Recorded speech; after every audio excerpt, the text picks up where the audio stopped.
পড়ার সময় দিয়েছো ফাঁকি, গেছে এখন পাস, ব্রিলিয়ান্ট স্টুডেন্টদের রেজাল্ট করবো ইতিহাস। সুপ্রিয় দর্শক মণ্ডলী, লাগবে এখন ভিউজ, তাই আপনাদের মাঝে ভুলভাল খবর নিয়ে আমরা নিয়ে আসছি অ্যাকশন নিউজ।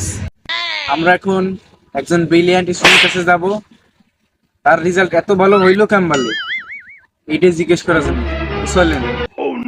এসএসসি রেজাল্ট আপনি কি পেয়েছেন, কোন গ্রেড পেয়েছেন আপনি? 5 ভাই 5 এতবার করেন কে? ওগুলো বোঝেন না আপনি? নিজের প্রশংসা নিজে একটু করতে হয় না? আপনি যে পরীক্ষায় জিপিএ 5 পেয়েছেন, এর পিছনে অবদান কার? আমার নিজেরই অবদান ছিল। সবচাইতে বেশি? হ্যাঁ। পরীক্ষা শেষে রেজাল্টও দিয়ে দিল, তা আপনার কোনো প্ল্যান টিলান নাই? কোন বিষয় কব? আমার তো মিলা প্ল্যান গেছে। যেমন আপনি একটা উদাহরণ তুলে ধরেন দর্শকদের মাঝে। ভাই আমি